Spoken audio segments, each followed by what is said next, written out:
வணக்கம். தமிழ்நாட்டின் வாசல் வர வந்துட்ட பேராபத்தை பற்றி சொல்லவும் ஒன்றிய பாஜக அரசுக்கு எச்சரிக்கை விடுக்கவும் தான் இந்த வீடியோ. தேர்தல் பிரச்சாரத்துக்காக நிற்காம ஓடிக்கிட்டே இருந்தாலும் இந்த கடமையை தவிர்க்க முடியாது. நாளை மறுநாள் ஏப்ரல் 16 நாடாளுமன்ற சிறப்பு கூட்டத்தொடர் கூடுதுன்னு சொல்கிறத விட தமிழ்நாடு மேற்கு வங்க தேர்தலுக்கு நடுவில் வலுக்கட்டாயமாக கூட்டப்படுதுன்னு தான் சொல்லணும். டீலிமிட்டேஷன்கிற தொகுதி மறுவரைகிற தொடர்பாக அரசியல் சட்ட திருத்தத்தை இந்த தொடரில் புல்டோஸ் பண்ண போகிறாங்க. முதல்ல இருந்தே இது பற்றி நம்ம தொடர்ந்து எச்சரித்தோம். மக்களுக்கு விழிப்புணர்வை ஏற்படுத்தணும். தமிழ்நாடு மட்டுமில்லாமல் இந்தியா முழுக்க இருந்து இதனால் பாதிப்படைய உள்ள மாநில முதலமைச்சர்களையும் முக்கிய கட்சி தலைவர்களையும் சென்னைக்கு அழைச்சி கூட்டு நடவடிக்கை குழு கூட்டம் நடத்தணும். மக்கள் தொகையை கட்டுப்படுத்துங்க, அளவாக குழந்தைகளை பெற்றுக்கோங்க, குடும்ப கட்டுப்பாட்டை கடைபிடிங்கன்னு ஒன்றிய அரசு சொன்னதையெல்லாம் நாங்கள் கேட்டோம். சொன்னதை ஒழுங்காக செஞ்சதுக்காகவே எங்களுக்கு தண்டனை தருவீங்களா? தென் மாநிலங்கள் பாதிப்படையாது என நாடாளுமன்றத்தில் வச்சு பிரதமர் அவர்கள் உத்தரவாதம் தரணும்னு கேட்டோம். பதில் இல்லை. இதுக்காக பல்வேறு கட்சி எம்பிக்கள் பிரதமரை நேரில் சந்தித்து முறையிட நேரம் கேட்டோம். அதுவும் கிடைக்கல. இப்படி நம்ம சொன்ன எதையும் அவங்க காதில் வாங்காமல் திமுக மட்டுமல்ல, எந்த கட்சியோடவும் எந்த மாநிலத்தோடவும் எந்த ஆலோசனை நடத்தாமல் அவங்க இஷ்டத்துக்கு பண்ண பார்க்குறாங்க. நேற்று மரியாதைக்குரிய அம்மையார் சோனியா காந்தி அவர்களும் நாம் கேட்குற அதே கேள்விகளை கேட்டிருக்கிறாங்க. பிரதான எதிர்க்கட்சியான காங்கிரஸ் உள்ளிட்ட யாருக்குமே பதில் இல்லை. இப்படி அவசரமாக டீலிமிட்டேஷன் பண்ண நினைக்கிறது பாஜக அரசோட அப்பட்டமான ஜனநாயக விரோத செயல். இன்னும் சொன்னால் மாநில உரிமைகளை படுகொலை பண்ணியிருக்காங்க. இந்த டீலிமிட்டேஷனை எப்படி பண்ண போகிறாங்கன்னு தெரியல.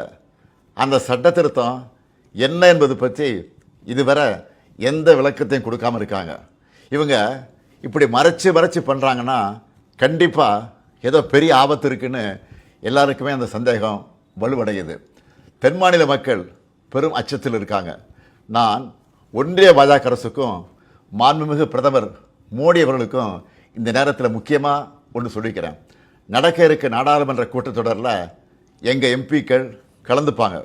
தமிழ்நாட்டை பாதிக்கிற மாதிரியோ வட மாநிலங்களுக்கு அரசியல் வலிமையை மேலும் வாரி வழங்குகிற மாதிரியோ ஏதாவது நடந்தால் தமிழ்நாட்டில் இருக்க நாங்கள்லாம் பார்த்துட்டு சும்மா இருக்க மாட்டோம். தமிழ்நாடு ஸ்தம்பிக்கும். தமிழ்நாடு தனது எதிர்ப்பை கடுமையாக காட்டும்.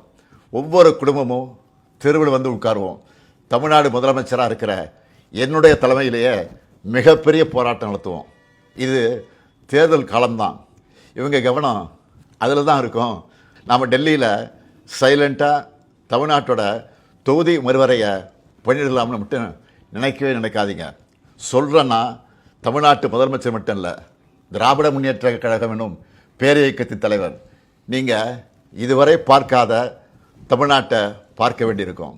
50கள் 60களில் பார்த்த பழைய திமுகவை இந்தியா திரும்பவும் பார்க்க வேண்டியிருக்கும். இவன் என்ன மிரட்டுகிறான்னு நினைக்காதீங்க. நான் உங்களை எச்சரிக்கிறேன். நீங்கள் அதை மிரட்டல்னு நினச்சாலும் எங்களுக்கு கவலை இல்லை. ஆம், தமிழ்நாட்டிலிருந்து அனுப்பி வைக்கப்படும் எச்சரிக்கை இது. தேர்தல், ஆட்சி அதிகாரம் இதெல்லாம் எங்களுக்கு 2ஆம் பட்சம்தான். நாங்கள் சுயமரியாதைக்காரங்க. எங்களுக்கு கொள்கை தான் முக்கியம், மாநில உரிமைகள் தான் முக்கியம். அதுதான் பேரறிஞர் அண்ணாவும் முத்தமிழறிஞர் கலைஞரும் எங்களுக்கு கொடுத்துட்டு போன உயிர் கொள்கை. தமிழ்நாட்டுக்கு தவறடிச்சிட்டு வழக்கம் போல் சும்மா கடந்து போக நினச்சா நடக்கிறதே வேற. சட்டமேதை அண்ணல் அம்பேத்கர் அவர்களின் பிறந்தநாளில் அவர் மேல் ஆணையாக சொல்கிறேன், தமிழ்நாடு பாதிக்கப்பட்டால் இந்தியாவையே திரும்பி பார்க்க வச்சுடுவோம். மாண்புமிகு பிரதமர் மோடி அவர்களே, மீண்டும் சொல்கிறேன், இது தமிழ்நாட்டிலிருந்து உங்களை நோக்கி விடுக்கப்படக்கூடிய இறுதி எச்சரிக்கை. Tamil Nadu will fight, Tamil Nadu will win. Tamil Nadu போராடும், தமிழ்நாடு வெல்லும்.